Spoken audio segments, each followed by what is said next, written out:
जय हिंद साथियों। देखिए भाई, कल हमने पीईटी एग्ज़ाम के लिए इंडियन इकोनॉमी का थ्योरी मैराथन के द्वारा कंप्लीट कर लिया है।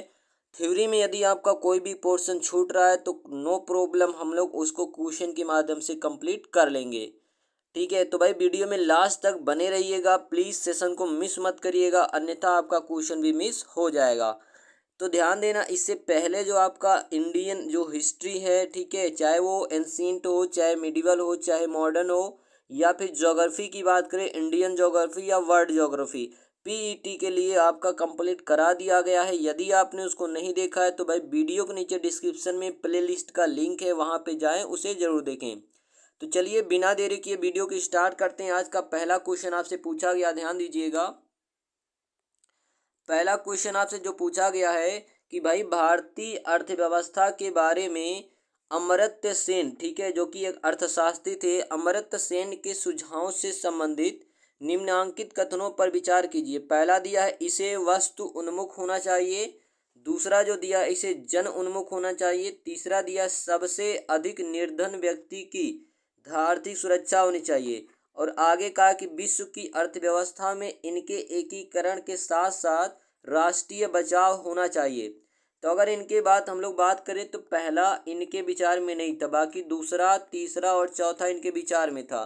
तो इस हिसाब से आपका जो सही हो जाएगा ऑप्शन नंबर बी आपका सही हो जाएगा। कौन सा सही हो जाएगा? ऑप्शन नंबर बी, यानी कि इसे जन उन्मुख होना चाहिए, सबसे अधिक निर्धन व्यक्ति की आर्थिक सुरक्षा होनी चाहिए, और विश्व अर्थव्यवस्था में इसके एकीकरण के साथ राष्ट्रीय बचाव भी होना चाहिए। ठीक है, चलिए आज के क्वेश्चन नंबर 2 की बात करते हैं। तो भाई क्वेश्चन नंबर 2 आपसे देखना क्या पूछा गया है।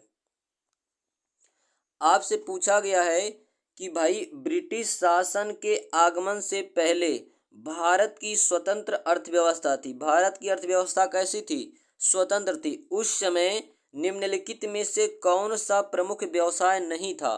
कौन सा प्रमुख व्यवसाय नहीं था? अगर बात करें कृषि की तो कृषि प्रमुख व्यवसाय था। ठीक है, निर्माण भी होता था, हस्तशिल्प भी था, परंतु सड़कें अच्छी ना होने की वजह से, यातायात अच्छे ना होने की वजह से पर्यटन जो है ये प्रमुख व्यवसाय नहीं था। ठीक है, पर्यटन ये प्रमुख व्यवसाय नहीं था। तो दूसरा का आपका हो जाएगा कौन सा? डी वाला आपका सही हो जाएगा। चलिए प्रश्न संख्या 3 आपसे पूछा गया, ध्यान देना। आवश्यकता विहीनता सिद्धांत, क्या लिखा है? आवश्यकता विहीनता सिद्धांत के प्रतिपादक अर्थशास्त्री कौन है? तो ध्यान देना, यहाँ पे कौन है? तो प्रोफेसर जे के मेहता। कौन है? प्रोफेसर जे के मेहता। यही वो प्रोफेसर है जिन्होंने आवश्यकता विहीनता का सिद्धांत दिया था। ठीक है, आगे देखिएगा प्रश्न संख्या 4 आपसे क्या पूछा गया। भारतीय अर्थव्यवस्था का मेरुदंड कौन सा है? यानी कि भारतीय अर्थव्यवस्था की रीढ़ की हड्डी किसे कहा जाता है? तो याद रखिएगा, कृषि क्षेत्र को कहा जाता है। किसके कहा जाता है? तो कृषि क्षेत्र को कहा जाता है। 4 का आपका हो जाएगा डी, क्योंकि भाई भारतीय अर्थव्यवस्था में चाहे वो जीडीपी हो, ठीक है, या अर्थव्यवस्था की बात करोगे तो कृषि का बहुत, यानी कि 50% से ज़्यादा भी क्या इसमें योगदान रहा है। ठीक है, इसलिए कृषि को भारतीय अर्थव्यवस्था का क्या कहा जाता है? मेरुदंडु कहा जाता है। ठीक है, चलिए आगे बात करते हैं क्वेश्चन नंबर 5। तो 5 आपसे कहा गया है कि भाई निम्नलिखित में से कौन सा रोजगार प्राथमिक क्षेत्र से संबंधित नहीं है? ठीक है, प्राथमिक क्षेत्र से जुड़ा हुआ नहीं है। तो भाई अर्थव्यवस्था के 3 क्षेत्र मुख्यतः होते हैं, प्राइमरी, सेकेंडरी और टर्सरी। प्राइमरी क्षेत्र में जो आता है, प्राथमिक क्षेत्र में कृषि और कृषि से संबंधित कार्य। द्वितीयक में आपका क्या आ जाता है? तो आपको पता होना चाहिए, ठीक है, निर्माण, विनिर्माण, और तृतीय क्षेत्र क्या है? तो सेवा क्षेत्र है। ठीक है, तो अगर बात करें तो कौन सा नहीं जुड़ा है? तो ध्यान देना, पुजारी। क्या हो जाएगा यहाँ पे? पुजारी आपका सही हो जाएगा। ये प्राथमिक क्षेत्र से जुड़ा हुआ नहीं है। जबकि अगर बात करें टोकरी बनाने वाला, ठीक है, माली हो गया, कुम्हार हो गया, ये कहीं ना कहीं कृषि से रिलेटेड ही एक प्रकार से प्राथमिक कारीगरों में ये लोग जुड़े हुए हैं। ठीक है, तो 5 का याद रखिएगा, डी वाला। क्वेश्चन नंबर 6 आपसे पूछा गया है, भारत में प्रथम आर्थिक जनगणना किस वर्ष की गई थी? भारत में प्रथम आर्थिक जनगणना किस वर्ष की गई थी? तो यहाँ पे याद रखिएगा क्वेश्चन नंबर 6 का आपका है ए। कौन सा होगा? ए। 1977 में कब किया गया? तो याद रखिएगा 1977 में किया गया था। ठीक है भाई, जबकि छठवीं आर्थिक जनगणना साल 2013 में किया गया। पहली कब किया गया? 1977 में। और छठवीं कब किया गया? तो 2013 में किया गया। चलिए क्वेश्चन नंबर 7 आपसे पूछा गया, ध्यान दीजिएगा। भारत में हरित क्रांति के जनक हैं? तो 4 ऑप्शन दिया है। R Mishra, KC Mehta, M S Swaminathan और पी महेश्वरी हैं। तो 4 ऑप्शन दिया है। चलिए आंसर बताइए आप इसका, तो आपको पता ही होगा, बताइए।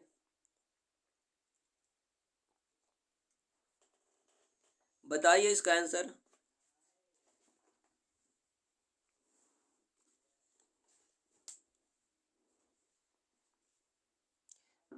बताइए। तो चलिए आपने आंसर कर दिया होगा, आई होप। ठीक है, यदि आपने किया आंसर सी तो आपका बिल्कुल सही है। ठीक है, डॉक्टर एम एस स्वामीनाथन कौन हो जाएंगे? Doctor M S Swaminathan. Bharat में हरित क्रांति के जो जनक हैं वो कौन है? डॉक्टर एम एस स्वामीनाथन है। ध्यान देना, भारत में 1960 के दशक के मध्य यानी कि 1966-67 कृषि में हरित क्रांति की शुरुआत हुई और परिणाम स्वरूप खाद्यान्न उत्पादन में आत्मनिर्भरता एवं तीव्रता आई, जिसका एकमात्र श्रेय अमेरिकी कृषि वैज्ञानिक डॉक्टर नॉर्मन ई बोरलॉग है। ठीक है, तो विश्व में हरित क्रांति के जनक कौन है? तो डॉक्टर नॉर्मन ई बोरलॉग। जबकि भारत में हरित क्रांति के जनक कौन है? तो डॉक्टर एम एस स्वामीनाथन है। 7 का याद रखिएगा, आपका सी वाला सही हो जाएगा। क्वेश्चन नंबर 8 आपसे पूछा गया, ध्यान दीजिएगा। भारत में राष्ट्रीय आय का आकलन किसके आधार पर किया जाता है? राष्ट्रीय आय का आकलन कौन सी संस्था करती है? तो भाई राष्ट्रीय आय की जो आकलन करती है वो सीएसओ करती है। कौन करती है? सीएसओ करती है, यानी कि सेंट्रल स्टैटिस्टिक्स ऑर्गेनाइजेशन।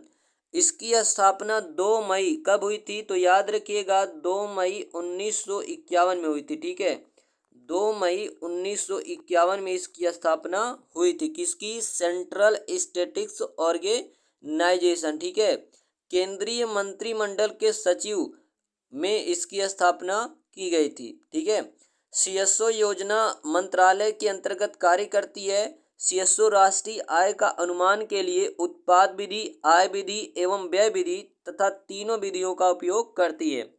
और इसी सीएसओ को यानी कि सेंट्रल स्टैटिस्टिक्स ऑर्गेनाइजेशन को हम लोग हिंदी में कहते हैं केंद्रीय सांख्यिकी संगठन। ठीक है, क्या कहते हैं? केंद्रीय सांख्यिकी संगठन कहते हैं। ऑप्शन नंबर डी आपका सही हो जाएगा 8 वाले का। ठीक है, चलिए आगे बात करते हैं। कुछ प्रश्न संख्या 9। तो 9 आपसे पूछा गया, कलकत्ता जिसे अब कोलकाता के नाम से जाना जाता है में भारतीय सांख्यिकी संगठन की स्थापना किसने किया? तो याद रखिएगा यहाँ पे जो किया था उनका नाम था प्रोफेसर पी सी महालनोबिस। ठीक है, प्रोफेसर पी सी महालनोबिस। चलिए तो यहाँ पे देखना ऑप्शन नंबर जो आपका दिया बी, कौन सा है? ऑप्शन नंबर बी आपका सही हो जाएगा। प्रोफेसर पी सी महालनोबिस आपका सही हो जाएगा। चलिए क्वेश्चन नंबर 10 आपसे पूछा गया, ध्यान देना। भारत का सकल घरेलू उत्पाद जिसको जीडीपी बोलते हैं, ग्रॉस डोमेस्टिक प्रोडक्ट, में कृषि का योगदान लगभग कितना है? तो भारत का जो सकल घरेलू उत्पाद है जीडीपी में कृषि का योगदान कितना है? तो अगर हम लोग बात करें तो ये योगदान है लगभग 15%। कितना है? 15%। भारत के सकल घरेलू उत्पाद में कृषि का योगदान 15.11% है। उद्योग क्षेत्र का 31.12, सेवा क्षेत्र का 53.77, जबकि आयोग ने इसका उत्तर 25.77 माना। ठीक है, वैसे जो ये सही है ना वो कितना होना चाहिए? तो 15.11%, परंतु आयोग ने इसका आंसर क्या माना है? तो भाई उसने 25% माना। कितना माना है? 25%। ठीक है, तो सही तो भैया ये है, लेकिन आयोग ने ये माना। ठीक है, चलिए क्वेश्चन नंबर 11 की बात करते हैं। तो भाई सकल घरेलू बचत में कौन प्रमुख योजना करता, ठीक है, योगदान करता है? सरकारी संगठन है या निजी कंपनी या असंगठित क्षेत्र या परिवार है? तो 11 की अगर आप बात करोगे तो सकल घरेलू बचत में सबसे जो प्रमुख योगदानकर्ता वो कौन है? परिवार है। क्या है? परिवार है। ठीक है, चलिए तो यहाँ पे आपका हो जाएगा 11 का डी वाला। नेक्स्ट की बात करते क्वेश्चन नंबर 12। तो 12 आपसे पूछा गया, ध्यान देना, सकल राष्ट्रीय आय हमेशा निव्वल राष्ट्रीय आय से अधिक होती है क्योंकि इसमें सम्मिलित होती है। क्या सम्मिलित होती है? तो याद रखिएगा 12 का आपका हो जाएगा कौन सा? सी वाला। पूंजी खपत भत्ता भी इसमें क्या होता है? शामिल होता है। क्या शामिल होता है? पूंजी खपत भत्ता भी इसमें शामिल होता है। तो याद रखिएगा 12 का आपका हो जाएगा सी वाला सही हो जाएगा। ठीक है, चलिए नेक्स्ट की बात करते हैं क्वेश्चन नंबर 13 में आपसे पूछा गया है कि भाई वर्ष 2014-15 की तुलना में 14-15 की तुलना में भारत की प्रति व्यक्ति आय 15-16 में कितने प्रतिशत की वृद्धि हुई थी? तो लगभग ये हुआ था जो 7.4%। कितना हुआ था? 7.4% की क्या आई थी? वृद्धि आई थी। ठीक है, कितना आया था? 7.4% की क्या आई थी? वृद्धि आई थी। ठीक है, चलिए आगे बात करते हैं। नेक्स्ट क्वेश्चन नंबर 14 आपसे पूछा गया कि 1947 में भारत में प्रति व्यक्ति की वार्षिक आय कितनी थी? तो 1947 में भारत में प्रति व्यक्ति की वार्षिक आय कितनी थी? तो 14 का याद रखिएगा आपका ए 249। कितना? तो भाई 249.60 रुपये था, जो अद्यतन से बढ़कर 86.668 हो गया है। एक वित्तीय वर्ष जिसको 1 अप्रैल से 31 मार्च माना जाता है, इसी में राष्ट्रीय आय की क्या किया जाता है? गणना किया जाता है। नेक्स्ट की बात करते हैं क्वेश्चन नंबर 15। भाई क्वेश्चन नंबर 15 में आपसे पूछा गया है, ध्यान देना, कुछ भारतीय अर्थशास्त्री ब्रिटिश शासन के दौरान भारत की राष्ट्रीय आय का मूल्यांकन करने के प्रयास करते थे। निम्नलिखित में से कौन अर्थशास्त्री ऐसा नहीं था? तो याद रखिएगा यहाँ पे जो 15 का आपका हो जाएगा डी। कौन सा? 15 का हो जाएगा डी, प्रशांत चंद्र। ठीक है, प्रशांत चंद्र महालनोबिस। ये ऐसे अर्थशास्त्री थे जो उस समय अर्थशास्त्र की जो राष्ट्रीय आय है उसकी गणना करने का प्रयास नहीं कर रहे थे। तो 15 का आपका हो जाएगा डी। क्वेश्चन नंबर 16 आपसे पूछा गया है, कितनी प्रतिशत भारतीय जनसंख्या की आजीविका का प्राथमिक स्रोत कृषि है? यानी कि कितने परसेंट लोगों का जो आजीविका का साधन है वो प्राथमिक क्षेत्र है, यानी कि एग्रीकल्चर है। तो भाई 16 की अगर बात करें तो 54% लोग लगभग कृषि और इससे संबंधित कार्यों में लगे हुए हैं। ठीक है, तो यहाँ पे हो जाएगा आपका ए। आगे बात करते हैं क्वेश्चन नंबर 17। तो भाई 17 में आपसे पूछा गया है, निम्नलिखित में से कौन सा भारतीय अर्थव्यवस्था का प्राथमिक क्षेत्र है? तो भाई प्राथमिक क्षेत्र आपने ऊपर पढ़ा है ये कृषि क्षेत्र, और सेकेंडरी में कौन सा आता है? तो निर्माण, विनिर्माण, उद्योग, और तीसरे क्षेत्र में क्या आता है? तो भाई उसमें आता है सेवा क्षेत्र है। ठीक है, 18 में आपसे पूछा गया है कि भारत ने किस देश में भारत अफ्रीका कृषि और ग्रामीण विकास संस्थान IARD की स्थापना के लिए National bank for agriculture and rural development यानी कि नाबार्ड के, ठीक है यहाँ पे क्या रहेगा? नाबार्ड। चलिए के आगे देखना क्या पूछा है, नाबार्ड के साथ 2019 में समझौता कर ज्ञापन पर हस्ताक्षर किए। तो याद रखना 18 का आपका हो जाएगा बी। वो देश आपका था मालवी। ठीक है, कौन सा था? मालवी था। ठीक है, तो याद रखना आपका 18 का हो जाएगा बी। भारत ने मलावी में भारत अफ्रीका कृषि और ग्रामीण विकास संस्थान की स्थापना के लिए National bank for agriculture and rural Development consultancy service के साथ समझौता पर ज्ञापन हस्ताक्षर किया था। तो यहाँ पे 18 का हो जाएगा आपका बी। 19 आपसे पूछा गया, भूरी क्रांति किसको बल देने पर केंद्रित किया गया? तो भूरी क्रांति की अगर बेसिकली बात करें तो उर्वरक उत्पादन, किससे? उर्वरक यानी कि जो खाद है उसके उत्पादन में वृद्धि के लिए ध्यान दिया गया था। 19 का आपका हो जाएगा कौन सा? तो सी हो जाएगा। जबकि याद रखना जो श्वेत क्रांति का संबंध किससे होता है, दूध से होता है। ठीक है, आगे देखना। प्रश्न संख्या आपसे 20 पूछा गया है, ध्यान दीजिए। निम्नलिखित में से कौन सा पीत, पीत का मतलब पीला क्रांति से रिलेटेड है। तो पीला क्रांति से जो रिलेटेड वो आपका क्या है, तिलहन है। क्या है, तिलहन है। ठीक है, तिलहन का उत्पादन किस क्रांति से रिलेटेड है, तो आप कहोगे पीली क्रांति। मत्स्य की अगर बात करो ना, तो मत्स्य के लिए भी क्या बनाया गया है, नीली क्रांति बनाया गया। ठीक है, दुग्ध उत्पादन के लिए श्वेत क्रांति, अनाजों का उत्पादन तो हरित क्रांति है ही। ठीक है, नेक्स्ट की बात करते हैं। क्वेश्चन नंबर 21 में आपसे पूछा गया है, कृषि निर्यात नीति 2018 का लक्ष्य वर्ष 2022 तक भारत के कृषि निर्यात को यूएसएस डॉट डॉट तक बढ़ाना है। कितना बढ़ाना है, तो याद रखिएगा जो कृषि नीति 2018 का लक्ष्य है, ये क्या लक्ष्य था कि 2022 तक भारत के कृषि निर्यात को बढ़ाकर कितना करना था, 60 बिलियन। कितना करना था, 60 बिलियन से अधिक करना था। ठीक है, कितना करना था, तो भाई 60 बिलियन से अधिक करना था। इसको याद रखिएगा, यूएस 60 बिलियन से अधिक बढ़ाना है। निर्यात बढ़ाने के लिए अलग अलग उत्पादन के लिए अलग अलग राज्यों में विशेष समूहों को स्थापित करने के लिए 1400 करोड़ का निवेश किया जाएगा। और वर्तमान में चावल, गेहूं और समुद्री उत्पाद कुल कृषि उत्पाद का लगभग 52%। ठीक है, चलिए आगे बात करते हैं। क्वेश्चन नंबर 22 में आपसे पूछा गया है कि भाई निम्नांकित में से किस क्रांति ने तिलहनों के उत्पादन में वृद्धि उत्पन्न की। अभी आपको बताया गया पीली क्रांति। पीली क्रांति का संबंध किससे है, तिलहन उत्पादन से।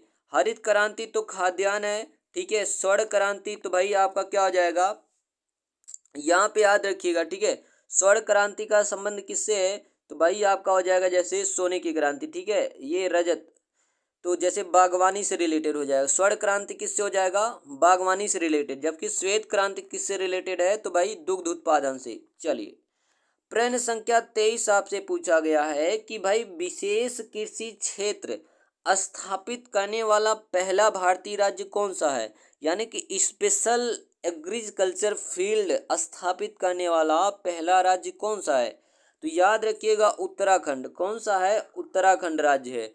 और इसे में ध्यान दीजिएगा, विशेष कृषि क्षेत्र में कृषि गतिविधियों के लिए प्राथमिकता, सिंचाई सुविधाओं और निर्यात को बढ़ावा देने के लिए सरकार द्वारा स्थापित किए जाने वाले आर्थिक क्षेत्रों को स्पेशल इकोनॉमिक जोन कहा जाता है। क्या कहा जाता है, सेज कहा जाता है, SEZ, special economy zone. Bharat सरकार ने स्पेशल इकोनॉमी जोन की शुरुआत 2005 में किया था। ये भी याद रखिएगा, SEZ का पूरा नाम क्या होता है, स्पेशल इकोनॉमी जोन, और इसकी शुरुआत वर्ष 2005 में किया गया था। आगे बात करते हैं क्वेश्चन नंबर 24 आपसे पूछा गया, सामान्यतः किसान क्रेडिट कार्ड निम्नलिखित में से किसके द्वारा निर्गत नहीं होता। तो किसान क्रेडिट कार्ड को सर्वप्रथम देखना, इसको शॉर्टकट में KCC कहते हैं। ठीक है, KCC यानी कि किसान क्रेडिट कार्ड। इसकी जो शुरुआत हुई थी 1998 में हुई थी। कब हुई थी, 1998 ईस्वी में इसकी शुरुआत हुई थी। और ये निर्गत कौन नहीं करता है, तो 24 का याद रखिएगा, आपका कौन सा हो जाएगा, 24 का ए वाला, नाबार्ड। कौन निर्गत नहीं करता, तो भैया नाबार्ड निर्गत नहीं करता। क्योंकि नाबार्ड क्या होता है, कृषि को साख प्रदान यानी कि लोन देने के काम आता है। ठीक है, नाबार्ड की बात करें तो भाई national bank for agriculture and rural development, ये नाबार्ड का पूरा नाम होता है। तो याद रखिएगा KCC का प्रारंभ 1998 में हुआ, और ये भी क्या करता है, लोन देने का काम करता है। KCC किसान क्रेडिट कार्ड होता है।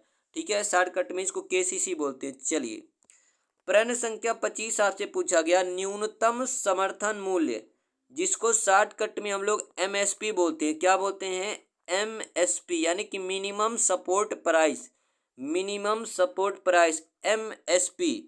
ध्यान देना, मूल्य का निर्धारक कौन है, यानी कि MSP का जो मूल्य होता है उसको निर्धारित कौन करता है, तो 25 का आपका हो जाएगा ए। कौन सा सही हो जाएगा, ए, भारतीय कृषि अनुसंधान परिषद। तो इसकी जो स्थापना हुई थी 1929 में हुई थी। ठीक है, याद रखिएगा। आगे देखिएगा, जो ये है 1965 में एल के झा समिति की सिफारिशों पर इसका निर्धारण कृषि लागत एवं मूल्य आयोग की सिफारिशों पर 26 कृषि फसलों का एमएसपी जारी करता है। ठीक है, एमएसपी रबी और खरीफ की फसलों के लिए अलग अलग होता है। भारत में एमएसपी की गणना के लिए C2 लागत सिद्धांत का अनुकरण किया जाता है। किसका सिद्धांत? तो भाई C2 लागत सिद्धांत का क्या किया जाता है? फॉलो किया जाता है। तो 25 का ए याद रखिएगा। क्वेश्चन नंबर 26 आपसे पूछा गया है कि भाई निम्नलिखित में से कौन सी उपज न्यूनतम समर्थन मूल्य के अंतर्गत नहीं आता, यानी कि एमएसपी मिनिमम सपोर्ट प्राइस के अंतर्गत नहीं आता है। तो याद रखिएगा यहाँ पे सब्जी और फल, ठीक है, ये इसमें नहीं आता है। 27 की बात करें तो भाई धान का न्यूनतम समर्थन मूल्य कितना है? धान का न्यूनतम समर्थन मूल्य कितना है? तो याद रखिएगा, तो आपका कितना है? सी 1410 रुपया प्रति क्विंटल। ठीक है, चलिए आगे बात करते हैं। क्वेश्चन नंबर 28 की बात करते हैं। तो भाई 28 में आपसे क्या पूछा गया, ध्यान दीजिएगा। क्वेश्चन नंबर कौन सा आपका है? 28। चलिए क्वेश्चन नंबर बात करते हैं हम लोग 28 की। Question number 28। चलिए 28 आपसे पूछा गया, किसी फल को सहायता देने के लिए, किसी फसल को सहायता देने के लिए सरकार निम्नलिखित में से कौन सी घोषणा करती है? तो भाई किसी फसल को अगर हेल्प करनी होती, किसी फसल को सहायता देनी होती है तो सरकार किसका घोषणा करती है? तो न्यूनतम समर्थन मूल्य का। किसका? न्यूनतम समर्थन मूल्य का, यानी कि एमएसपी की घोषणा करती, जिसमें क्या होता है? मिनिमम सपोर्ट प्राइस, यानी कि फसल बोने से पहले ही उनके मूल्य का निर्धारण कर दिया जाता है। ठीक है, तो भाई जिस फसल का मूल्य अधिकतम होता है उस हिसाब से किसान अपना खेती करता है। आगे देखिएगा, प्रश्न संख्या 29 आपसे पूछा गया, भूरी क्रांति किसको बल देने पर केंद्रित है? भूरी क्रांति किसको बल देने पर केंद्रित है? तो अभी अभी हमने ऊपर पढ़ा था, तो भाई उर्वरकों के उत्पादन में वृद्धि से रिलेटेड। ठीक है, यानी कि जो खाद है ना, उर्वरक के उत्पादन में वृद्धि, ये इसी पर बल देने के उद्देश्य से लाया गया था। क्या? भूरी क्रांति। नेक्स्ट बात करते हैं क्वेश्चन नंबर 30। आपसे पूछा गया है कि निम्नलिखित में से कौन सा पीत क्रांति से संबंधित, यानी कि पीली क्रांति। तो ये आपका भैया तिलहन उत्पादन। ठीक है, पीली क्रांति किससे है? तो तिलहन उत्पादन। आगे देखिएगा, न्यूनतम समर्थन मूल्य कौन निर्धारित करता है? तो अभी हमने ऊपर पढ़ा था, भारतीय कृषि अनुसंधान परिषद। तो भाई इसकी स्थापना 1929 में हुई थी। ठीक है, 1929 में हुई थी। और भाई यहाँ पे देखना 101 ICAR है। कितना? 101 ICAR है, यानी कि Indian council for agriculture and research. ठीक है, Indian council of Indian council for agriculture and research, यानी कि भारतीय कृषि अनुसंधान परिषद। टोटल कितना है? 101 है, और 71 कृषि विश्वविद्यालय भारत में। ठीक है, 101 भारतीय कृषि अनुसंधान परिषद है और 71 कृषि विश्वविद्यालय है।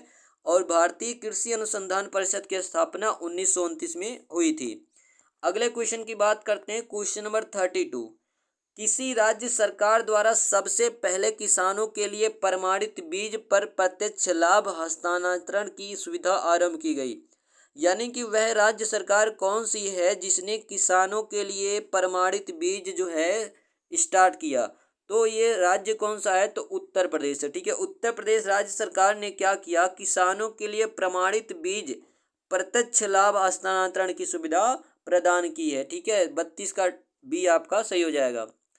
33 आपसे पूछा गया है कि भाई निम्नलिखित में से कौन सी उपज न्यूनतम समर्थन मूल्य के अंतर्गत नहीं आता है? तो अभी हमने पढ़ा, तो सब्जी और फल ये इसमें नहीं आता है। आगे देखिएगा, आपसे पूछा गया है, निम्नलिखित में से कौन सी दाल न्यूनतम समर्थन मूल्य यानी कि एमएसपी के अंतर्गत नहीं आता है? तो कौन सा दाल है? तो याद रखिएगा मसूर का। कौन सा है? मसूर का। 35 आपसे पूछा गया है कि भाई 1965 में निम्नलिखित में से किस कृषि उपज के लिए न्यूनतम समर्थन मूल्य पहली बार घोषित किया गया था? तो पहली बार जो घोषित किया गया था एमएसपी, वो किसके लिए था? धान के लिए था। किसके लिए था? धान के लिए था। ठीक है, याद रखिएगा। नेक्स्ट बात करते हैं हम लोग, ध्यान दीजिएगा क्वेश्चन नंबर 36 की। तो भाई इनमें से कौन सा भारत में कृषि विपणन के मुख्य दोषों में से एक नहीं है? अगर मुख्य दोषों की बात करें तो क्या है? भंडारण की सुविधा में कमी, परिवहन की कमी, मार्केट इंटेलिजेंस में कमी और वित्तीय स्रोत आदि में कमी होता है। जबकि अगर हम लोग बात करें अनुकूलन मंडी की बात करें तो ये दोष में नहीं आता है। ठीक है, आगे बात करते हैं क्वेश्चन नंबर 37। तो आपसे पूछा गया ICAR, अभी आपको बताया ICAR यानी कि Indian council for agriculture and research, इसको पूरा नाम होता है हिंदी में भारतीय कृषि अनुसंधान परिषद, जिसकी स्थापना 1929 में हुई थी।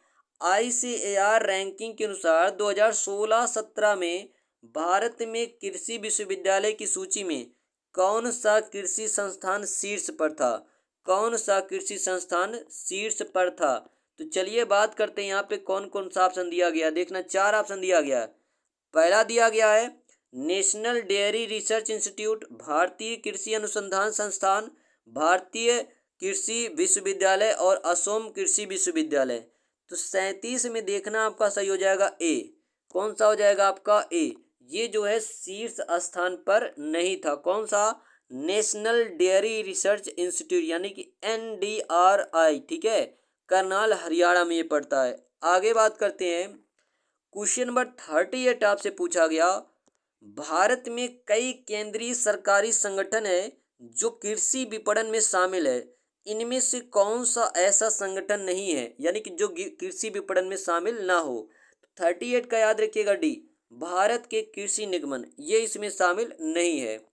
39 आपसे पूछा गया है कि कब कब भारत सरकार ने किसानों को 2020 तक यूरिया सब्सिडी दी? ठीक है, तो 39 का याद रखिएगा डी, 2018 में। ठीक है, 2018 में। चलिए आगे बात करते हैं क्वेश्चन नंबर 40।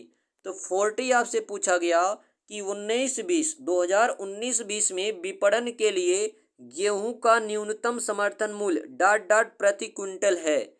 तो अगर 2019-20 के लिए हम लोग बात करते हैं तो आपका हो जाएगा 1840 रुपया प्रति कुंटल। ठीक है, 1840 रुपया प्रति कुंटल। आगे देखना, अधिक अन्न उपजाओ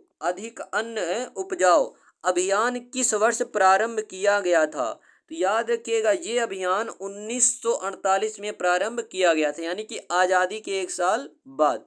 क्योंकि उस समय जब देश आज़ाद हुआ तो बहुत ही ज़्यादा भुखमरी थी, खाने पीने की कमी होने के कारण। ठीक है, एक नारा दिया गया, अधिक से अधिक अन्न उपजाओ। ठीक है, चलिए आगे देखना क्वेश्चन नंबर 42 आपसे पूछा गया, भारत में मुख्य नाइट्रोजन उर्वरक यूरिया के लिए सब्सिडी को एक नीति के माध्यम से विनियमित किया जाता है, जिसमें इसे किसानों को डॉट डॉट प्रति कुंटल के अधिकतम खुदरा मूल्य पर प्रदान किया जाता है। तो कितना मूल्य होता है? तो याद रखिएगा 42 का आपका होगा डी, 5350 रुपया। कितना? 5350 रुपया। चलिए 43 नंबर क्वेश्चन की बात करते हैं। आपसे पूछा गया, ध्यान दीजिए, उच्च पैदावार वाले बीज की किस्में सोनालिका और कल्याण सोना किस फसल से संबंधित है? किस फसल से संबंधित है? तो 43 का याद रखिएगा सी, ये गेहूं की प्रमुख प्रजातियां हैं। ठीक है, सोनालिका और कल्याण सोना। 43 का आपका सी सही हो जाएगा। 44 आपसे पूछा गया है कि भाई भारत सरकार के न्यूनतम समर्थन मूल्य के अंतर्गत कितनी फसलें शामिल की जाती हैं? तो 44 की बात करें तो सी, 24 फसलें शामिल की जाती हैं, जिसमें 14 हो जाएगा खरीफ। 24 फसलें ना, तो इसमें अगर बात करोगे ना तो 14 जो फसल है ये किसकी है? तो भाई ये खरीफ की है। किसकी है? ये खरीफ की है। आगे बात करोगे तो भाई आपका जो 7 फसल है ना, 7 फसल ये क्या है? तो याद रखिएगा ये रबी की है। ये किसकी है? रबी की है। 14 हो गया खरीफ, 7 हो गया रबी। और ध्यान देना जो आपका 3 है ये किसके लिए है, तो भाई वाणिज्यिक फसलों के लिए, ठीक है, वाणिज्यिक है फसलों के लिए, याद रखिएगा। तो 14 और 7 कितना हो जाएगा, तो आप जोड़ोगे तो आपका हो जाएगा 21, 21 3 कितना हो जाएगा 24। ध्यान देना जो आपका ये है न्यूनतम समर्थन मूल्य, ये जायद की फसलों के लिए जारी नहीं होता है, केवल खरीफ के लिए, रबी के लिए और वाणिज्य के लिए। तो कितना हो गया, तो आपका हो गया 24, ठीक है। परंतु वर्तमान में 26 फसलों पर न्यूनतम समर्थन मूल्य दिया जा रहा है, ठीक है, लेकिन आपका कितना है 24 मेन है। चलिए तो आगे बात करते हैं क्वेश्चन नंबर 45। 45 में आपसे पूछा गया पूसा हाइब्रिड 4 किसकी संकर प्रजाति है, तो 45 में याद रखिएगा बी टमाटर का, किसका है, टमाटर की ये संकर प्रजाति है। 46 आपसे पूछा गया है कि भाई यदि उपयोग यानी कि इस्तेमाल की दर प्रति हेक्टेयर 3 किलोग्राम कीटनाशक है, तो 0.5 हेक्टेयर में छिड़काव करने के लिए सिमजीन की कितनी मात्रा आवश्यक होगी, कितनी मात्रा आवश्यक होगी। तो याद रखिएगा आप लोग 46 का जो आपका सही हो जाएगा कौन सा हो जाएगा, सी, लगभग 1.5 किलोग्राम, ठीक है, कितना हो जाएगा 1.5 किलोग्राम आपका सही हो जाएगा, ठीक है। चलिए क्वेश्चन नंबर 47 की बात करते हैं। आपसे क्या कहा गया, छिड़काव किए जाने वाले द्रव की सांद्रता की गणना करें जब 1.51 मोनोक्रोटोफास 36 SC को 10,000 एक छिड़काव का द्रव बनाकर 2 हेक्टेयर मिर्च की फसल में उपयोग किया जाता है, तो उसकी मात्रा कितनी होनी चाहिए, तो 47 का याद रखिएगा बी, लगभग 0.05% होनी चाहिए। चलिए आगे देखना, आपसे पूछा गया कि गन्ने के मामले में रोपण सामग्री कहाँ से प्राप्त होती है, तो गन्ने का जो ऊपरी भाग होता है ना 1/3 भाग वहीं से प्राप्त होता है। यानी कि भाई यूं आपका ऐसे गन्ना होता है, ठीक है, गन्ने का पौधा होता है, तो ये जड़ होता है, तो जो ऊपर का ना 1/3 भाग होता है, ठीक है, वहीं से वो बोने के लिए बहुत ही अच्छा होता है, जिसमें आँखें होते हैं। तो 48 का आपका हो जाएगा बी। नेक्स्ट बात करते हैं क्वेश्चन नंबर 49। तो 49 में आपसे पूछा गया, ध्यान दीजिएगा, मार्च 2018 में भारत सरकार ने 2020 तक किसानों को यूरिया सब्सिडी बढ़ा दी। इस पहल का उद्देश्य क्या था, इस पहल का उद्देश्य क्या था, तो याद रखिएगा बेसिकली जो इसका उद्देश्य था ना, ये वैधानिक नियंत्रित कीमतों पर यूरिया की पर्याप्त आपूर्ति सुनिश्चित करना, ठीक है। आगे बात करते हैं क्वेश्चन नंबर 50। तो 50 आपसे क्या पूछा गया, भारत सरकार निर्यात की जाने वाली शीर्ष 5 वस्तुओं में से कौन सी 2 कृषि उत्पाद हैं, कौन सी 2 कृषि उत्पाद हैं जो शीर्ष में निर्यात की जाती हैं, तो कौन कौन सा है, तो 50 में याद रखिएगा सी, चावल और चीनी, कौन सा है, चावल और चीनी, जो कि शीर्ष में है 5 वस्तुओं में और निर्यात किया जाता है, ठीक है। चलिए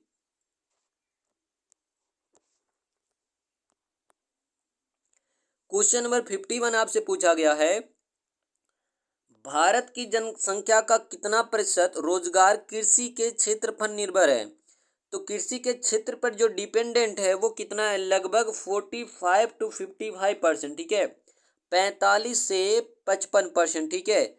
जबकि याद रखिएगा GDP में कृषि का योगदान 15% है, ठीक है। नेक्स्ट क्वेश्चन पूछा गया KCC, क्या है आपका KCC यानी कि किसान क्रेडिट कार्ड का प्रारंभ क्या हुआ, तो भाई याद रखिएगा 1998-99 में ये प्रारंभ हुआ था। आगे बात करते हैं हम लोग खाद्यान्नों का न्यूनतम समर्थन मूल्य यानी कि MSP प्रति वर्ष कौन घोषित करता है, तो कौन घोषित करता है, 53 का याद रखिएगा सी, कृषि लागत एवं मूल्य आयोग, कृषि लागत एवं मूल्य आयोग। चलिए 54 आपसे पूछा गया गेहूं का न्यूनतम समर्थन मूल्य कितना है, तो याद रखिएगा 54 का आपका हो जाएगा कौन सा, ए, 1450 रुपया प्रति कुंटल, ठीक है, 1450 रुपया प्रति कुंटल। और हाँ ये आपका जो 54 का है 2014-15 की बात करें तो 1400 रुपया, 2015-16 की बात करें तो 1450, ठीक है। ये आंकड़ा क्या है, तो ये आंकड़ा भैया आपका ध्यान देना, ये आंकड़ा है 2015-16 का, ठीक है, 2015 और 16 का आंकड़ा, ठीक है, याद रखिएगा। चलिए आगे बात करते क्वेश्चन नंबर 55 की। तो भाई 55 आपसे पूछा गया, भारतीय खाद्य निगम की स्थापना कब हुई थी? भारतीय खाद्य निगम की स्थापना कब हुई? 5 जनवरी 1962, 14 जनवरी 1965, 25 जनवरी 1966 या 1 जनवरी 1960। तो अगर बात करते हैं भारतीय खाद्य निगम की स्थापना, तो इसकी स्थापना होती है 14 जनवरी 1965 को। ठीक है। कहाँ पे? इसका पहला जिला कार्यालय तंजौर में था, अब इसका मुख्यालय चेन्नई तमिलनाडु में है। इसको, ठीक है, ध्यान देना, इसको फूड कारपोरेशन एक्ट 1964 के तहत लागू किया गया। भारतीय खाद्य निगम भारत में खाद्य सुरक्षा को सुनिश्चित करने हेतु यह खाद्यान्नों को क्रय करके गोदामों में भंडारित करता है। ठीक है। 55 के बाद बात करते हैं क्वेश्चन नंबर 56। 56 में आपसे पूछा गया कि भाई भारत की पंचवर्षीय योजना प्रणाली को रूस से अपनाया गया। कहाँ से अपनाया गया? रूस से। उसी रूसी नेता का नाम क्या है जिसने पहली बार रूस में पंचवर्षीय योजना के दृष्टिकोण को लागू किया? तो उसका नाम क्या था? तो याद रखिएगा 56 का आपका हो जाएगा कौन सा? B, Joseph Stalin. ठीक है। कौन था? जोसेफ स्टालिन था। ठीक है, याद रखिए नाम क्या था? जोसेफ स्टालिन था। आगे बात करते हैं क्वेश्चन नंबर 57। तो भाई 57 आपसे पूछा गया है कि वर्तमान में भारत में कौन सी पंचवर्षीय योजना लागू है? ठीक है, कौन सी पंचवर्षीय योजना लागू है? तो 57 की अगर आप बात करोगे तो डी। ठीक है, 57 की बात करोगे तो डी। ध्यान दीजिएगा, आपका हो जाएगा 12वीं पंचवर्षीय योजना। देखना ये क्वेश्चन जिस समय पूछा गया था, ठीक है, जिस समय पूछा गया, क्योंकि भाई जो आपका 12वीं पंचवर्षीय योजना है ये 2012 से 2000 कब तक चला? 2017 तक चला गया था। ठीक है, तो उस समय क्वेश्चन के अनुसार आपका क्या हो जाएगा? 12वीं चल रहा था। कौन सा चल रहा था? 12वीं चल रहा था, जिसमें कृषि विकास का लक्ष्य जो है 4% रखा गया था। तो क्वेश्चन के समय यही था। आगे बात करते हैं क्वेश्चन नंबर 58। तो 58 की बात करते हैं, भारत की 12वीं पंचवर्षीय योजना का मुख्य उद्देश्य क्या था? तो मुख्य उद्देश्य इसका जो था 58 का, याद रखिएगा डी, तेज, सतत और आर्थिक सम्मिलित विकास। ठीक है, तेज, सतत एवं अधिक सम्मिलित विकास था।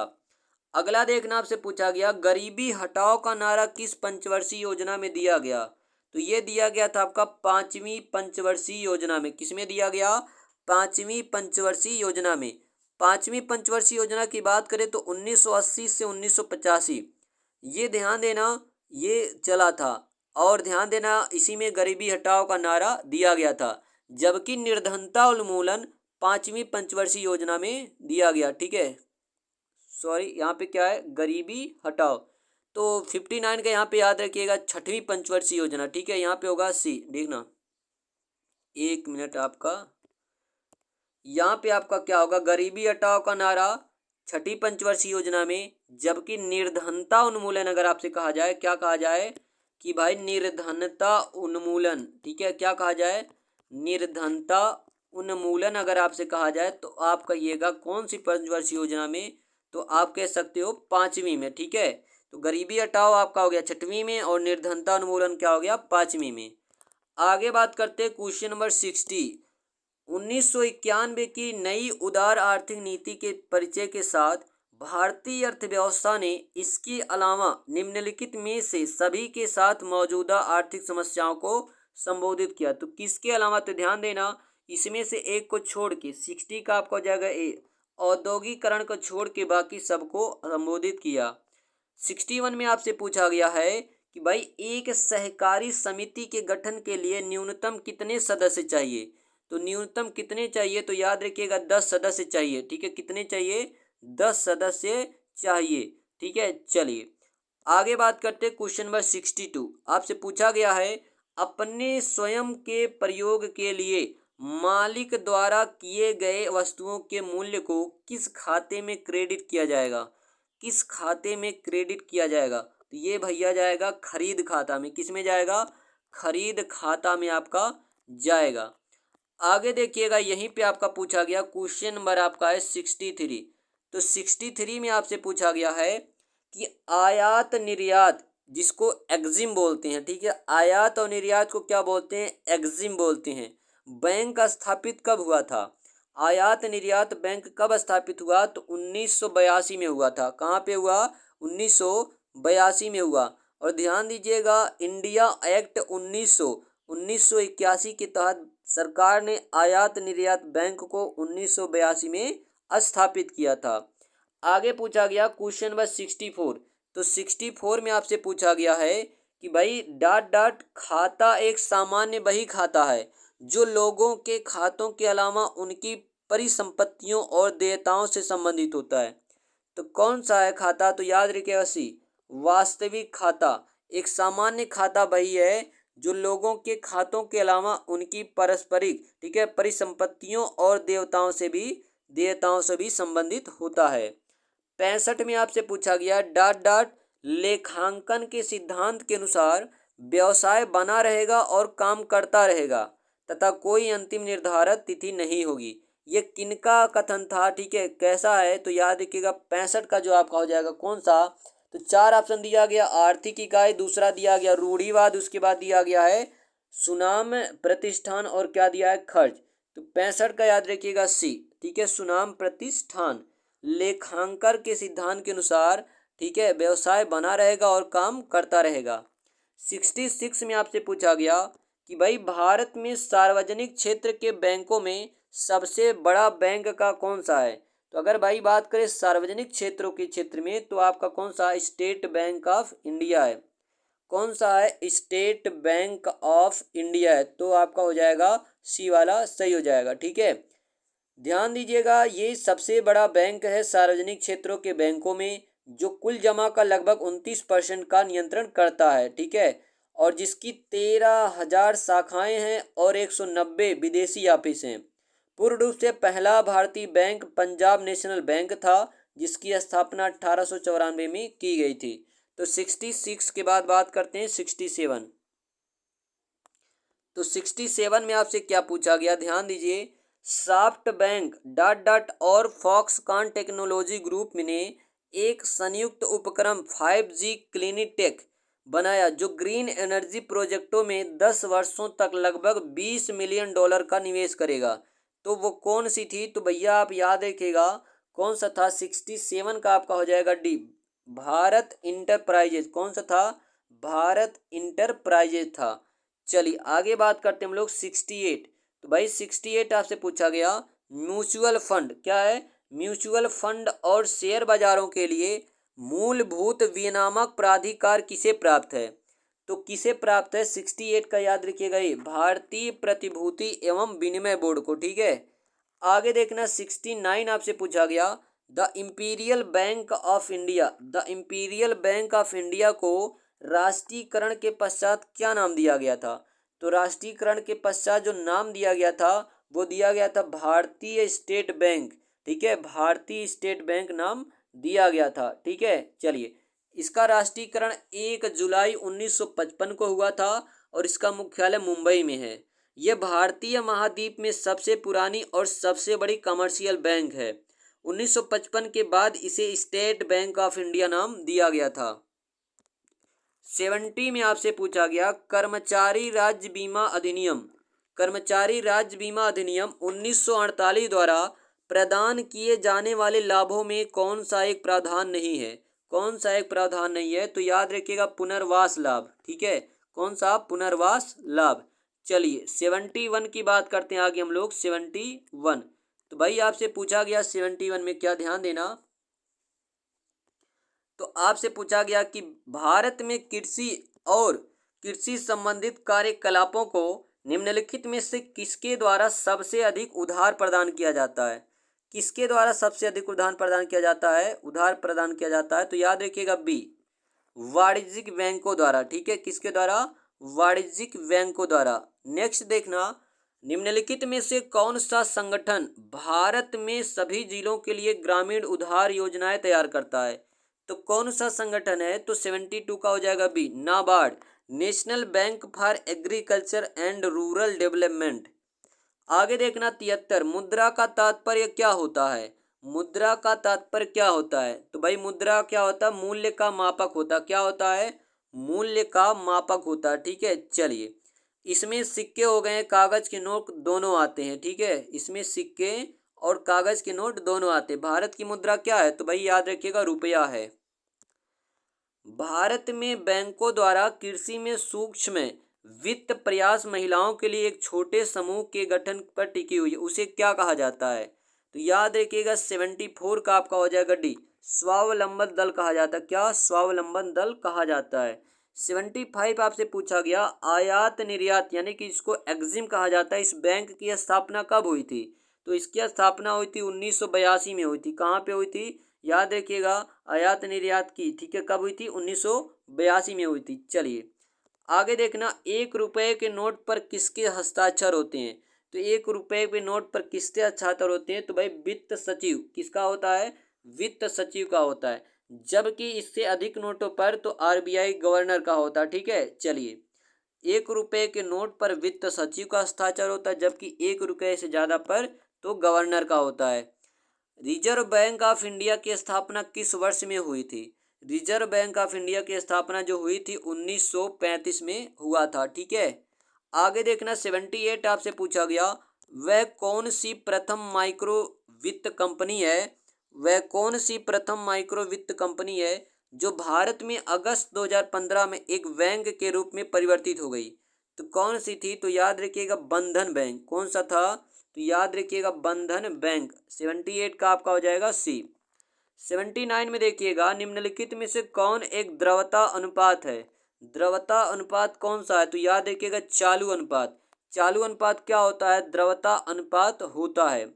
आगे देखना 80 आपसे पूछा गया है ऐसा राज्य जहां कोई क्षेत्रीय ग्रामीण बैंक ही नहीं है, तो ऐसा राज्य कौन सा है, तो याद रखिएगा सिक्किम। यहाँ पे कोई भी क्षेत्रीय ग्रामीण बैंक नहीं है, ठीक है। तो 80 का आपका हो जाएगा ए वाला सही हो जाएगा। चलिए क्वेश्चन नंबर 81 की बात करते हैं, तो भाई 81 में देखना आपसे क्या पूछा गया, वाणिज्यिक बैंकों के दूसरे राष्ट्रीयकरण में डॉट डॉट बैंकों का राष्ट्रीयकरण किया गया, यानी कि जब दूसरी बार राष्ट्रीयकरण हो रहा था तो कुल कितने बैंकों का राष्ट्रीयकरण किया गया, तो 81 का याद रखिएगा सी, कितने बैंकों का, 6 बैंकों का, ठीक है। आगे देखना नाबार्ड की स्थापना किस वर्ष हुई थी, नाबार्ड की स्थापना किस वर्ष हुई थी, तो भाई 82 का याद रखिएगा डी, किस वर्ष हुई थी, 1982 में, ठीक है, 1982 में। जो भाई राष्ट्रीय कृषि और ग्रामीण विकास बैंक अधिनियम 1981 द्वारा 12 जुलाई 1982 को राष्ट्रीय कृषि और ग्रामीण विकास बैंक यानी कि नाबार्ड, जिसको बोलते हैं national bank for agriculture and rural development की स्थापना की गई थी, ठीक है। जो तत्कालीन प्रधानमंत्री श्रीमती इंदिरा गांधी द्वारा 5 नवंबर 1982 को राष्ट्र को समर्पित किया गया था। 82 के बाद कहते हैं ये 83 वाला कौन सा है, 83, ये आपसे पूछा गया, ध्यान दीजिएगा। चलिए तो 83 में आपसे क्या पूछा गया, भारत में मुद्रा आपूर्ति मापन के संदर्भ में निम्नलिखित कथनों पर विचार कीजिए। M1 जनता के पास उपलब्ध मुद्रा प्लस बैंकिंग प्रणाली में मुद्रा प्लस आरबीआई में अन्य जमा को इंगित करता है। दूसरा दिया M4 बराबर क्या है, M3 प्लस डाकघर की जमा को इंगित करता है, तो इसमें से कौन सा सही है, तो 83 के याद रखिएगा ए, केवल एक ही सही है, कौन सा, केवल एक आपका सही है। चलिए नेक्स्ट की बात करते हैं क्वेश्चन नंबर 84, तो भाई 84 आपसे पूछा गया निम्नलिखित में से कौन सा विनिवेश आयोग संबंधित है, विनिवेश आयोग से संबंधित है कौन सा, तो जी.वी. रामकृष्णा, कौन है, जी.वी. रामकृष्णा है। अगला है अवमूल्यन का अर्थ क्या होता है, यानी कि डीवैल्यूएशन का अर्थ क्या होता है, तो 85 का याद रखिएगा सी, अन्य देशों की मुद्रा में घरेलू मुद्रा का मान कम करना, ठीक है। अन्य देशों की मुद्रा में जानबूझकर घरेलू मुद्रा का मान क्या करना, कम करना, क्या कहलाता है, ये अवमूल्यन यानी कि डीवैल्यूएशन कहलाता है, ठीक है। चलिए 86 की बात करते हैं, वर्ष 2016 में भारत के रिजर्व बैंक के नए गवर्नर के रूप में किसे मनोनीत किया गया है, तो 2016 में किसे किया गया था, तो 86 का याद रखिएगा सी, डॉक्टर उर्जित पटेल को, किसे, डॉक्टर उर्जित पटेल को। 87 आपसे पूछा गया किस वर्ष भारत में बैंकों का राष्ट्रीयकरण किया गया, किस वर्ष किया गया था, तो याद रखिएगा 1969 में, कब किया गया, 1969 में। 88 आपसे पूछा गया जुलाई 2018 के अनुसार भारतीय रिजर्व बैंक के गवर्नर कौन थे? तो जुलाई 2018 की अगर बात करोगे तो कौन थे? तो 88 के याद रखिएगा बी, उर्जित आर पटेल। ठीक है, उर्जित आर पटेल थे। 89 की बात करते हैं, निम्नलिखित में से किस मुद्रा का अगस्त 2015 में अवमूल्यन किया गया जिसके द्वारा परिणाम स्वरूप भारतीय स्टॉक बाजार गिर गया था? तो 89 का याद रखिएगा, 89 का कौन सा हो जाएगा आपका? तो भाई 89 में चार ऑप्शन दिया गया, चीनी युआन, जापानी येन, यूरो या फिर यूएस डॉलर। तो 89 में जो आपका सही वो ए है, चीनी यूरो है। ठीक है, चीनी युआन है। ठीक है, कौन सा है? चीनी युआन है। 90 आपसे पूछा गया 2019-20 के केंद्रीय बजट में महात्मा गांधी राष्ट्रीय ग्रामीण नियोजन गारंटी कार्यक्रम हेतु कितनी धनराशि आवंटित की गई थी? तो कितनी धनराशि आवंटित की गई थी? तो 90 में याद रखिएगा कौन सा हो जाएगा? डी, लगभग 60,000 करोड़ रुपए। ठीक है, कितना? 60,000 करोड़। ध्यान दीजिएगा, केंद्रीय वित्त मंत्री निर्मला सीतारमण ने 5 जुलाई 2019 को 19-20 का बजट पेश किया जिसमें $5 ट्रिलियन की अर्थव्यवस्था प्राप्त करने का लक्ष्य तैयार किया गया। ठीक है, आगे देखना क्वेश्चन नंबर 91। सरकार की आय का सबसे बड़ा हिस्सा कहाँ से प्राप्त होता है? सरकार की आय का सबसे बड़ा जो हिस्सा प्राप्त होता है ये उत्पाद शुल्क से। कहाँ से? उत्पाद शुल्क से। 92 देखिए आपसे क्या पूछा, 92। तो 92 आपसे पूछा गया, नवंबर 2018 के अंत तक भारत का राजकोषीय घाटा कितना रहा?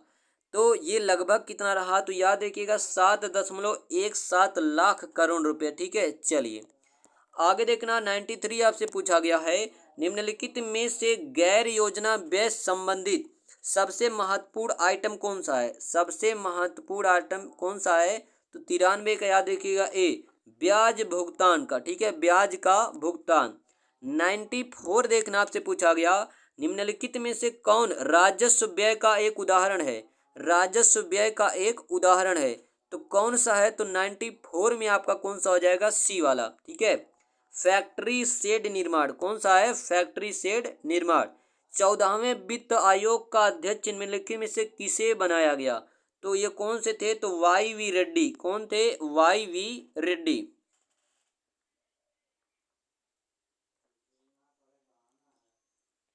चलिए, अगर हम लोग बात करते हैं भारतीय संविधान के अनुच्छेद 280 में वित्त आयोग के गठन की बात किया गया। ठीक है, प्रत्येक 5 वर्ष पर, और इससे पहले भी किया जा सकता है। ठीक है, इसमें राष्ट्रपति द्वारा नियुक्त अध्यक्ष और 4 सदस्य भी होते हैं।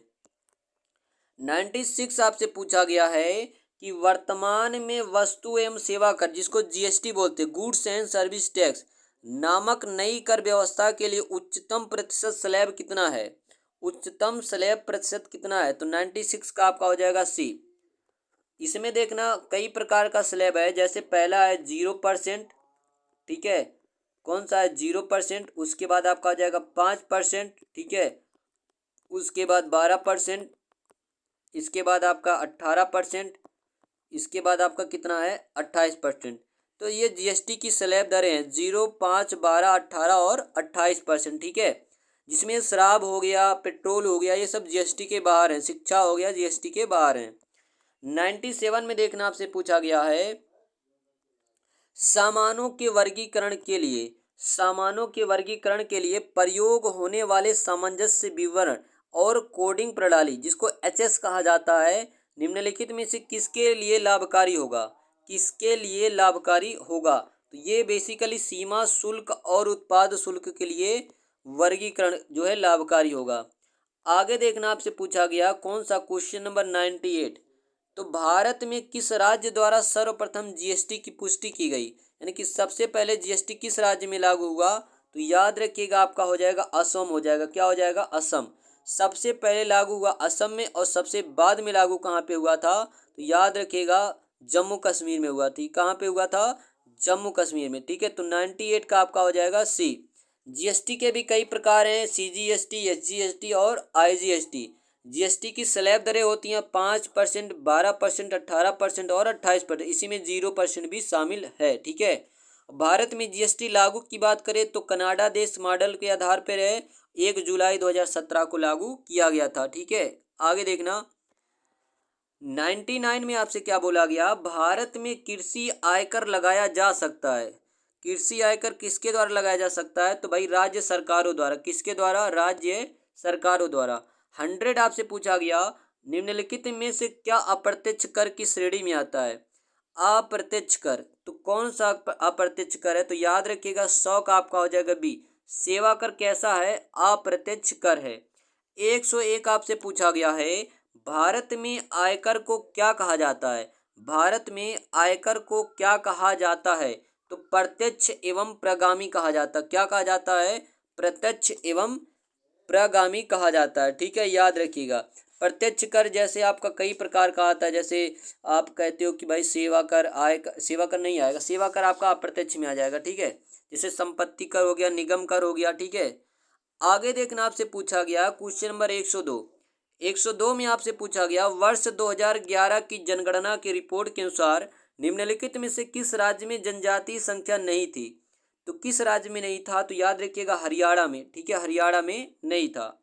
103 आपसे पूछा गया, 2011 की जनगणना रिपोर्ट के अनुसार किस राज्य में जनसंख्या घनत्व सर्वाधिक था। तो किस राज्य में सबसे ज़्यादा था, तो 103 का याद रखिएगा डी, बिहार में। ठीक है, किसमें, बिहार में।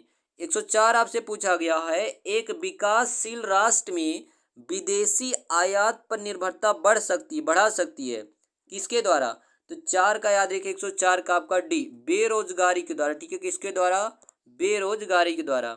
105 आपसे पूछा गया, दो या अधिक देशों के मध्य होने वाले व्यापार को बताने के लिए निम्नलिखित में से कौन सी शब्दावली प्रयोग की जाती है। कौन सी शब्दावली प्रयोग की जाती है, तो अंतर्राष्ट्रीय व्यापार। ठीक है, कौन सी, अंतर्राष्ट्रीय व्यापार। 106 आपसे पूछा गया, निम्नलिखित विकल्पों में से किस मद के आयात का मान सबसे अधिक है। किसका आयात मान सबसे अधिक है, तो याद रखिएगा वनस्पति तेल। ठीक है, वनस्पति तेल का। 107 आपसे पूछा गया, किस देश ने गुट निरपेक्ष आंदोलन नाम की 18वीं मध्यावधि बैठक की मेजबानी की थी। तो कौन सा देश था, तो 107 का आपका हो जाएगा कौन सा, ए वाला, अजरबैजान था। कौन सा, अजरबैजान। चलिए क्वेश्चन नंबर 108 की बात करते हैं। तो भाई 108 में आपसे क्या पूछा गया, ध्यान दीजिएगा। 108 में पूछा गया, अंतर्राष्ट्रीय न्यायालय का मुख्यालय कहाँ है। अंतर्राष्ट्रीय न्यायालय का मुख्यालय कहाँ है, तो याद रखिएगा द हेग। कहाँ पे है, द हेग में। 108 का हो जाएगा सी। अंतर्राष्ट्रीय न्यायालय की स्थापना द हेग नीदरलैंड में 3 अप्रैल 10,046 को की गई थी। ठीक है, अंतर्राष्ट्रीय न्यायालय के संविधान में 5 अध्याय तथा 70 अनुच्छेद है, जिसमें 15 न्यायाधीश होते हैं। ठीक है, जिसमें प्रत्येक का कार्यकाल 9 वर्ष का होता है। याद रखिएगा कोई भी 2 न्यायाधीश एक ही देश के नहीं हो सकते। आगे देखना 109 आपसे पूछा गया है कि भाई अंतर्राष्ट्रीय परमाणु ऊर्जा एजेंसी का मुख्यालय कहाँ है। तो अंतर्राष्ट्रीय परमाणु ऊर्जा एजेंसी का जो मुख्यालय है ये आपका पड़ता है वियना में। कहाँ पे पड़ेगा, वियना में, यानी कि ऑस्ट्रिया में। ठीक है, और भाई आगे बात करते हैं क्वेश्चन नंबर 110, संयुक्त राष्ट्र का मुख्यालय कहाँ है। संयुक्त राष्ट्र का मुख्यालय कहाँ है, तो भाई ये पड़ेगा आपका न्यूयॉर्क में। ठीक है, कहाँ पड़ेगा, न्यूयॉर्क में। अगला देखना, पूर्ति अपनी मांग का सृजन करती है। पूर्ति अपनी मांग का सृजन करती है, कथन किसका है, तो यह कथन है जे.बी. से का। ठीक है, जे.बी. से का, किसका है, जे.बी. से का है। चलिए अगला देखना 112 आपसे पूछा गया, निम्नलिखित में से किस देश ने 1 अप्रैल से 31 मार्च की अवधि को अपना वित्तीय वर्ष नहीं बनाया। तो चलिए 112 में देखते हैं। तो भैया आपका कितना ऑप्शन दिया, 4 option, Japan, New Zealand, Canada, America. तो कौन सा देश था, तो याद रखिएगा अमेरिका। अमेरिका ने 1 अप्रैल से 31 मार्च नहीं माना, बल्कि इसने क्या माना है, 1 जनवरी से 31 दिसंबर माना है। भारत में वित्तीय वर्ष, जापान में, न्यूजीलैंड में और कनाडा में क्या है, तो 1 अप्रैल से 31 मार्च ही वित्तीय वर्ष है। जबकि अमेरिका में क्या है, तो भैया 1 जनवरी से 31 दिसंबर होता है। अगला देखना है 114 में आपसे पूछा गया है, सॉरी 113 में, इनमें से कौन सी ई कॉमर्स कंपनी नहीं है। कौन सी ई कॉमर्स कंपनी नहीं है, तो भाई AE.com। ठीक है, कौन सा, AE.com, ये इलेक्ट्रॉनिक कंपनी नहीं है। अगला देखना 114 आपसे पूछा गया, इनमें से कौन सांख्यिकी का जनक कहा जाता है? इनमें से किसे सांख्यिकी का जनक कहा जाता है, यानी कि स्टैटिक्स का जनक किसे कहा जाता है? तो ए आर ए फिशर को कहा जाता है। किसे कहा जाता है? आर ए फिशर को। 15 में आपसे पूछा गया, डाट डाट ने घोषणा की है कि उसने कैंसर विरोधी दवाओं सहित भारतीय दवाओं पर टैरिफ को कम करने पर भारत के साथ समझौता किया। किसने? तो 115 का याद रखिएगा, चीन। ठीक है, डी वाला आपका सही हो जाएगा। 116 आपसे पूछा गया, निम्नलिखित में से कौन भारत में थोक मूल्य सूचकांक के घटक है? थोक मूल्य सूचकांक के घटक है। तो 116 में देखना आपका, तो यहाँ पे आपका हो जाएगा कौन सा, ध्यान दीजिए। 116 की अगर बात करें तो यहाँ पे देखना आपका कौन सा सही है। 116 का ए 1 2 4 कौन सा हो जाएगा? 1 2 4 हो जाएगा। 116 में कौन सा हो जाएगा? 1 2 4। एक मिनट, चलिए, हाँ, 1 2 4 की बात करें मतलब कौन कौन सा आ जाएगा? प्राथमिक वस्तुएं, ईंधन और बिजली और विनिर्मित उत्पाद, ये प्रमुख घटक हैं। यानी कि आप देखोगे 116 का जो आपका सही हो जाएगा कौन सा हो जाएगा? तो यहाँ पे आपका 116 का कौन सा हो जाएगा? तो यहाँ पे दिया है ए वाला। ठीक है, कौन सा हो जाएगा? 1 2 4। नेक्स्ट बात करते हैं, कौन सा ध्रुवीय यौगिक नहीं है? कौन सा ध्रुवीय यौगिक नहीं है? तो यहाँ पे अगर आप बात करोगे ना, किसकी बात करोगे? जो आपका दिया है 117 का CCl4 कार्बन टेट्राक्लोराइड, ये ध्रुवीय यौगिक नहीं है। 118 में देखना आपसे पूछा गया है, 20,000 करोड़ के पंचवर्षीय बजट के साथ प्रारंभ की गई नमामि गंगे परियोजना के अंतर्गत कितनी नदियां सम्मिलित की गई है? कितनी नदियां सम्मिलित की गई है? तो केवल गंगा नदी को, केवल किस नदी को? केवल गंगा नदी को सम्मिलित किया गया है। अगला देखना, आज के लास्ट क्वेश्चन, नमामि गंगे योजना के अंतर्गत भारतीय प्रौद्योगिकी संस्थान कानपुर द्वारा कितने जिलों को गोद लिया गया? कितने गांव को गोद लिया गया? तो कानपुर, IIT कानपुर के द्वारा, ध्यान देना, कुल मिला जुला के 5 गांवों को क्या किया गया है? गोद लिया गया। ठीक है, इसको याद रखिएगा। ठीक है, तो यहाँ पे आपका मोस्ट इंपॉर्टेंट क्वेश्चन कंप्लीट होता। आई होप आपको वीडियो पसंद आया होगा। वीडियो पसंद आया तो ज़्यादा से ज़्यादा शेयर करना, वीडियो को लाइक करना ना भूलें। और हाँ, इसके बाद जो आपकी मैराथन आएगी वो आपकी होगी पॉलिटी। पहले हम लोग पढ़ेंगे पॉलिटी का थ्योरी, उसके बाद जितना भी मोस्ट इंपॉर्टेंट क्वेश्चन बनता है उसको हम लोग कंप्लीट करेंगे। भाई, इसका जो PDF का लिंक है आपको टेलीग्राम, डिस्क्रिप्शन में टेलीग्राम का लिंक है, वहाँ पे टेलीग्राम ज्वाइन करके वहाँ पे आप PDF प्राप्त कर सकते हो। ठीक है, तो भाई मिलते हैं अगले वीडियो में। तब तक के लिए टाटा बाय बाय, धन्यवाद।